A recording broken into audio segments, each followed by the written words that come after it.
Hi there, and welcome to Colombo, Sri Lanka. I just got off of a Sri Lankan flight from Chennai, and now I'm connecting on to Dubai, which was quite a bit easier than expected since there was simply no transit procedure whatsoever. We were let off into the terminal and didn't need to pass through security until we entered our next gate.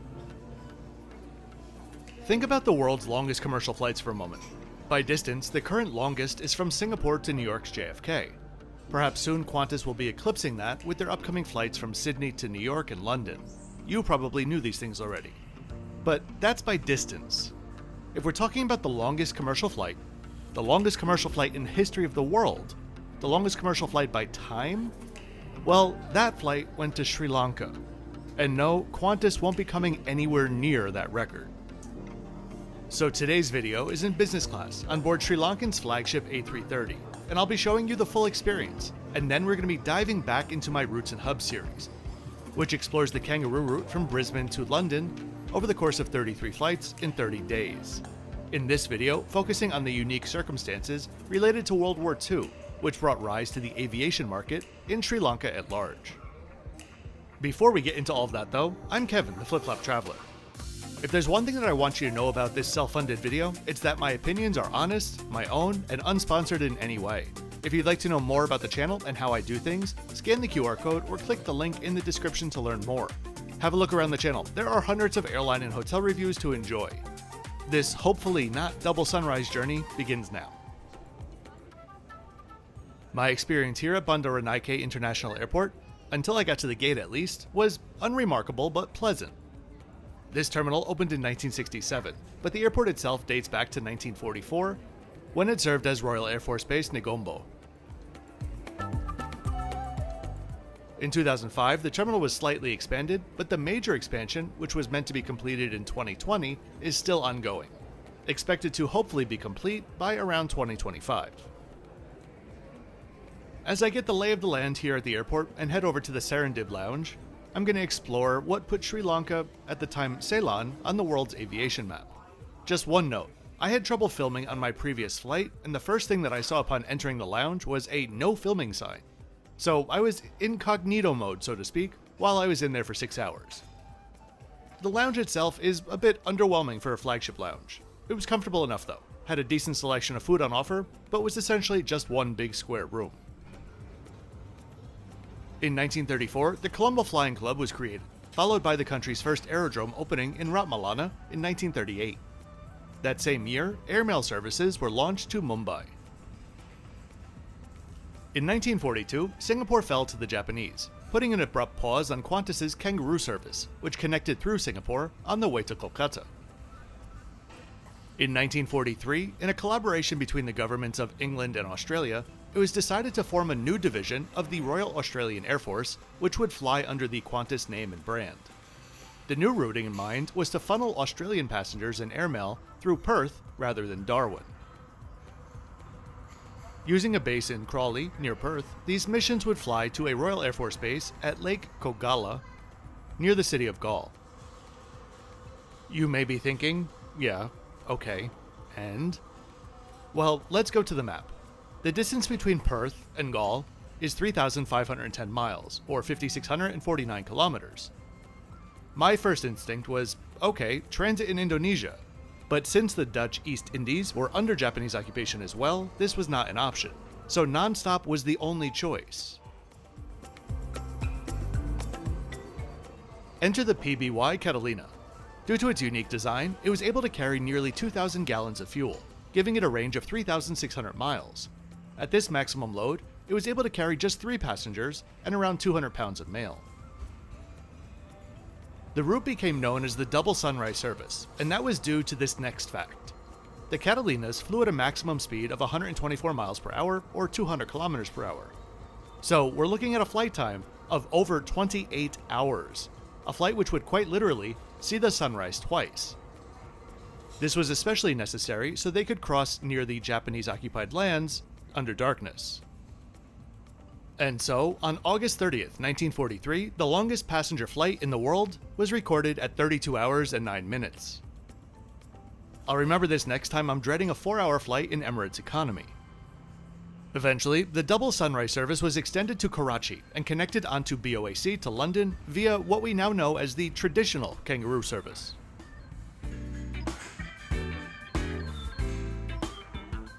In 1947, Air Ceylon, Sri Lanka's former name, was founded and was quickly expanded to be able to get in on this lucrative long-haul action, launching their first services to London via the traditional stops in 1949. Years later, Air Ceylon went under, replaced by Air Lanka and later SriLankan Airlines, which I covered in my last video. Currently, Colombo serves 48 destinations on 30 airlines. So at this point, it was around 15 minutes prior to boarding. So I left the lounge to head to the gate. I'd note that at this point, I didn't realize that there was another security process at the gate. I thought this was one of those airports where there was simply no transit security. Well, I was wrong, and they were very picky with everyone. Once through though, I made my way to our prison, gate R5. Have you been to DFW in Dallas before? You know the parts of some of the concourses with the really old carpeting that makes it smell like a rotten movie theater from 1996? Yeah. Imagine that here, but in a room with no windows, no air circulation, a low ceiling, and not nearly enough seats. We stayed here for around 40 minutes, our flight delayed without explanation. Boarding was finally called, and I don't really have any words to describe how nonsensical it was, besides perhaps that it was just opposite day. They started with the first rows of economy, followed by the middle rows of economy, at which point some families piped up asking if they could board with their kids. They were asked to wait. Boarding then continued with the rear section of economy, and last but not least, business class. Then we passed through, and guess what? We all got onto the same freaking buses. Since I was quickly shut down when filming on my last flight, I didn't want to get off on the wrong foot on this flight, so I didn't film at all stepping on board. And so here we are, 1A. I've heard disastrous things about the condition of these business class cabins, and I can say from my experience, nearly all of that is unfounded, at least on this plane. A reverse herringbone 1-to-1 configuration with 28 seats spread over 4 rows. The benefits of the first row is the extra space to organize your things above your monitor. These are the exact same seats that you'd find on Cathay Pacific's A330s, along with a wide variety of other carriers. Note that Sri Lankan has A330-300s, which were on today. All of them have these seats. But they also have A330-200s, which have 2 different configurations, both in a less premium 222 configuration. Sparkling wine and hot towels were passed around. Let me note that the crew on this flight couldn't have been more night and day from the previous one.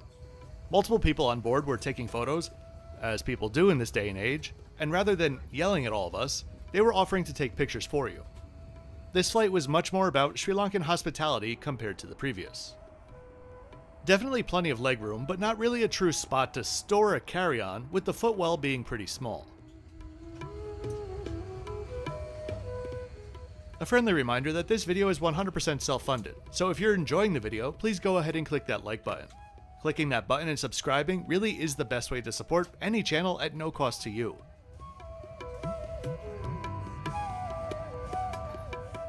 We pushed back as the safety video began, my phone objecting to the pain and suffering it's endured, filming over 40 videos in 1 month.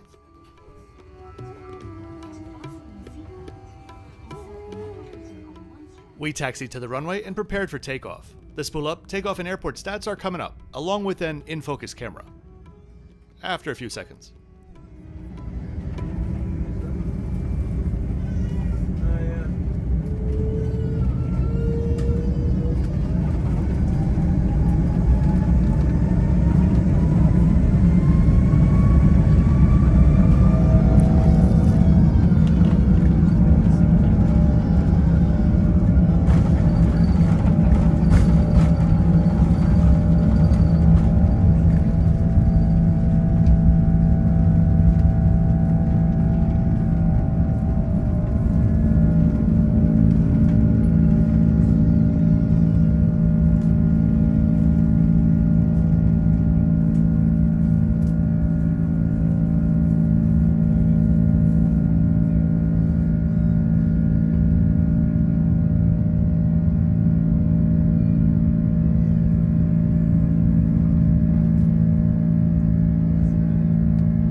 Let's take a look at the amenities on offer. A decent size and nicely plump pillow was waiting for us at our seats.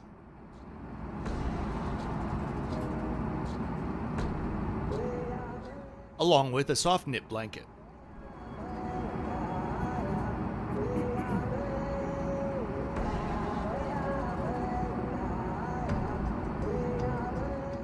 While no amenity kits were on offer on this short flight, we were given socks and an eye mask.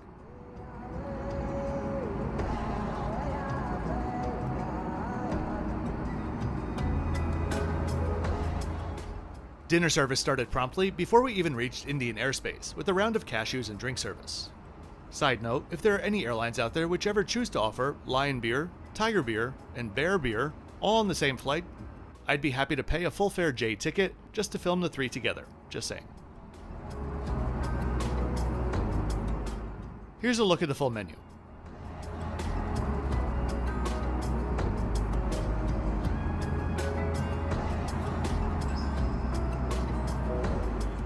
The tray service started out with a mini meze of mutabel, tabbouleh, and grilled paneer.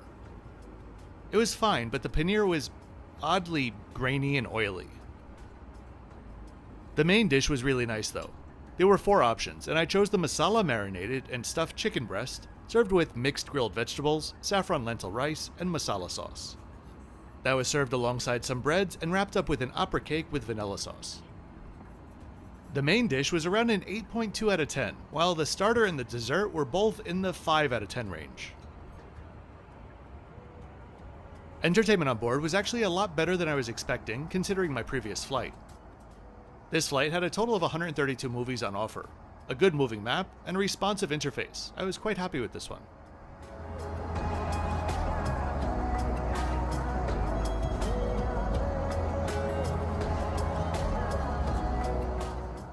And I think the headphones are fine for a short flight like this.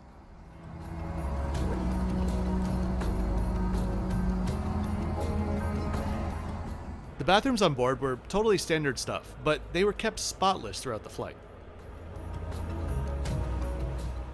This next bit, I'm not sure if it was my fault for forgetting or if my phone was again protesting, but I don't have a lie flat shot. So, yesterday, I took a Cathay flight just so I could film this one clip to show you basically the same seat. The only real difference is the Cathay foot cubby is wider.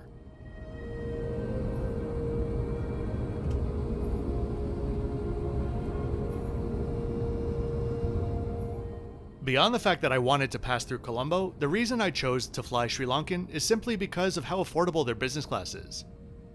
There's a thread in the Flyer Talk Premium Fare Deal forum about business class deals between Dubai and India or Indonesia, which was written back in 2018, and to this day lives in the top 10 spot of that forum.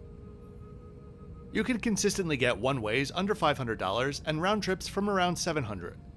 For some of the longer routings, you can collect up to 560 British Airways tier points, along with your requisite 4 BA or Iberia legs.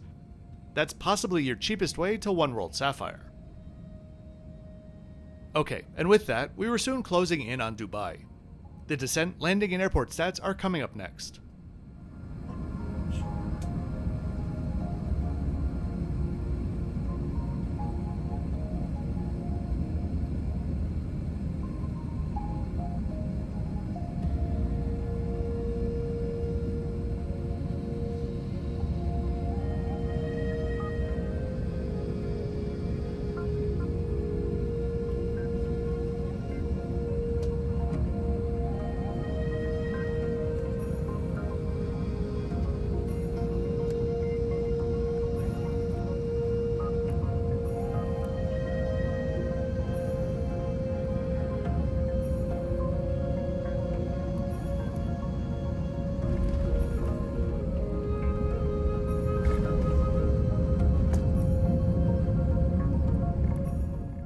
So, is SriLankan a world-class airline? No, and I feel bad for even framing it that way, because it's simply not that type of airline. But for the prices they charge for business class on some of their routes, do they offer good value? Yeah, that's a definite yeah. When it comes down to it, I'm a quote-unquote, you had me at lie flat seats kind of guy.